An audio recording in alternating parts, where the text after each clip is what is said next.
Good morning. I am on my way to my hospital appointment to check my skin cancer to see whether it has gone. I suspect there's a little bit left, so I don't know whether I'll need surgery or more chemo cream, so we shall see. But I'm just stuck at the the train crossing at the moment, which we live near a station, so quite often the crossing is down, but we're a bunch of nerds, we like our trains anyway, so I'm nice and early, it's fine. I can watch some trains and then I will be on my way. I'll let you know how I get on, fingers crossed.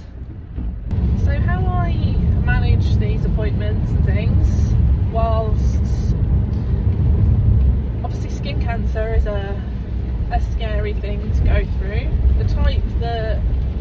Most of the types that I keep getting are BCCs, which are the least bad type that you can get, but if they are left they can grow into your bone, so I mean you should get them treated. I am the sort of person that if I left it probably would go into my bone, and I don't mean that in a woe is me way, I just mean my body tends to these things just tend to happen to me. My body is I don't know, sensitive or whatever you want to call it, so I have to be on the ball and get these things treated. So my mindset is very much, I'm not thinking about what ifs on the way to the hospital. I am focusing on 1, driving, 2, talking to you, and thirdly, I am thinking about what is around me. So I have been past the train crossing. I enjoyed watching a train go past. I mean, it was a boring electric.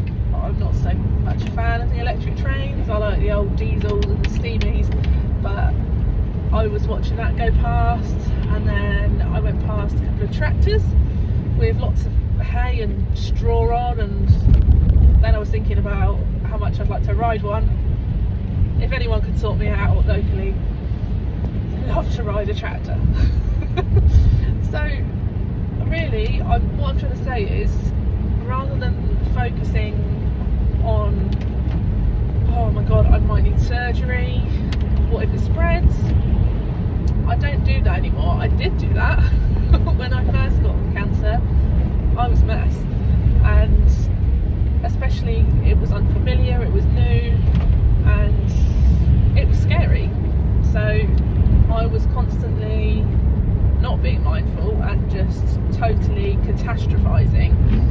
So yeah, experience has helped me be mindful and constantly practicing mindfulness in my everyday life. Anything I do, if it's annoying, stressful, miserable, I try really hard to just rationalise it and keep myself grounded in the moment. Sorry, my windscreen wipers are probably really annoying. I've only just noticed that they're squeaking. So yeah, that is what, see, there's another tractor sign here, and that makes me think I'm supposed to ride a tractor. Oh, I really want to ride one. I'm going to have to try and sort something out.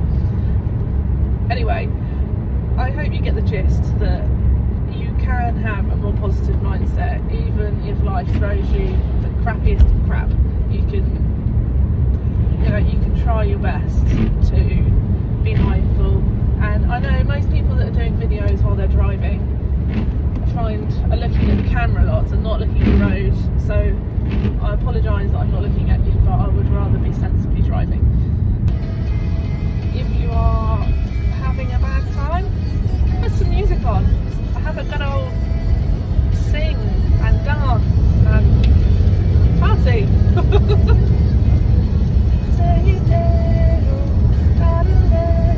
I do like a bit of singing in the car.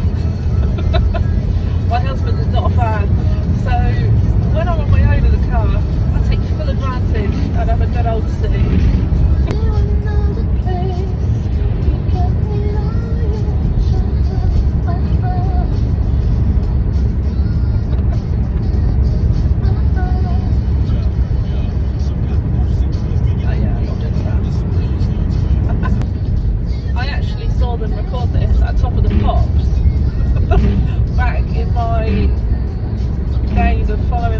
Okay, I'm still driving, and it's quite a long journey, and I've got through that positive beginning bit, and now I'm starting to think a little bit more. Ugh. So, because we can't be positive all the time, so it is a bit of a roller coaster. But what I'm doing when I'm noticing that I'm feeling like that's the first really important thing, is noticing how you're feeling and acknowledging it to yourself, and then I'm bringing myself back to what is around me. So I'm going past some really beautiful fields. I say beautiful, I mean they're a bit dingy. They're a really dark green, but it's nature, and I love nature. It just makes me feel alive when I'm around nature and stuff like that. It's chucking it down with rain, so it's not as pretty as it would be in the sunshine, but I still appreciate it. So yeah, that's how I'm grounding myself and bringing myself back into the moment, and not catastrophizing and thinking too much about what could be, because there's really no point in doing that. And even with years of mindfulness behind me, I do still go back to that. It's natural. Excuse Sally sat nav. So I don't know, Sally, you've totally disrupted what I was going to say. Oh yeah, I still go back to those trains of thought sometimes, but it's a lot less than it was. A lot less than it was. So yeah, more practice. The more practice you get, the better you get at coming out of that mindset. And even if you do go into that mindset, you tend to come out of it quicker the more you get used to using your mindfulness.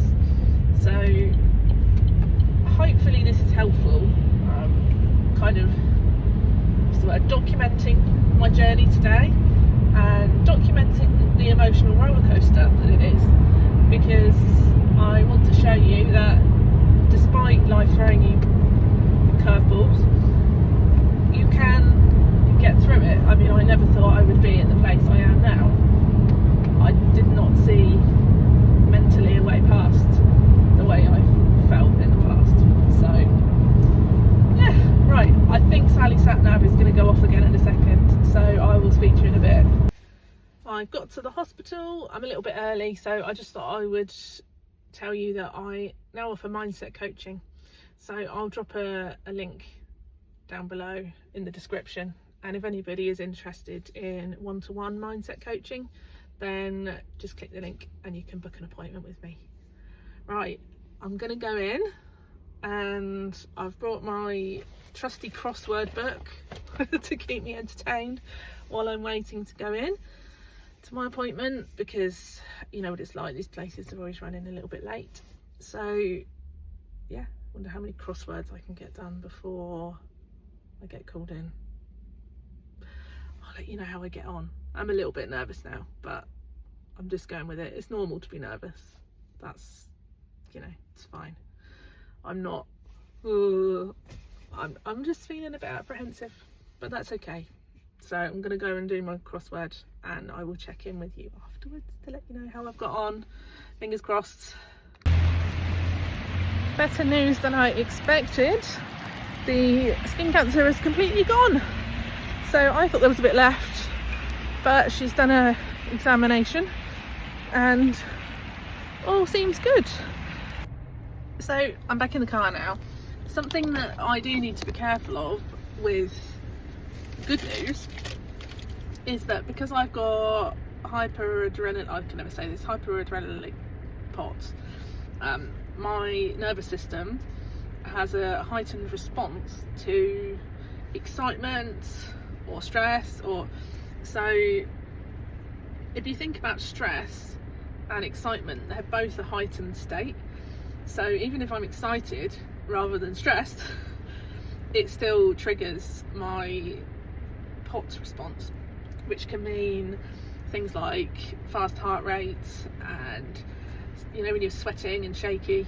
So this is another reason why I have to use my mindfulness and also breathing techniques and calm, because getting the good news that the cancer is gone is amazing, but with my body's response when I get you know, excited or happy, relieved, because it's a big shift in emotions and your body's emotional state, it still triggers things for my body and my nervous system. So I shall, on the way home, do some of my, you know, my calm breathing and just calm my body down from that good news. And yeah, I just thought to explain a bit of that. I don't know how many of you are familiar with POTS. It's postural orthostatic tachycardia syndrome, but even if you're excited, it can trigger it, which is a bit annoying, to be honest, but I'm used to it now and I just have to go with it and do the best I can with what my body has given me. So anyway, I hope you are all well, and feel free to drop any comments or anything on this video, whether you found it helpful, if you can relate, or even asking for any tips on mindfulness. So yeah, I'm rubbish at ending videos. Love you all, bye. Okay, following on from that, I recognise sometimes that the response of shaking and things is my nervous system's response. Sometimes the shaking is my low blood sugar, because I also have reactive hypoglycemia. So now I do have glucose tablets. The best choice would have been to use one of those. However, I bought myself this. Now this is not great for the waistline, but to be honest, I thought I deserved a bit of a treat after what I've been through this morning. So I got myself Oreo. Now I thought this was just going to be one of those normal Oreo bars. What's this? They're actual like sandwiches. Now let me cut them off. Look, there's an actual Oreo in my chocolate. So I'm just going to have one. One bit of these. So yeah, who knows whether it is blood sugar or whether it is adrenaline and my pot's flaring up, but sometimes I can't tell. I've got pretty good at recognising my body signals, but occasionally I'm not sure, and if I do go to extreme hypoglycemic levels, which I have done before, then it is possible I can pass out. So before I drive, I'm gonna have this anyway, and that will keep me up until I get home. But that looks good.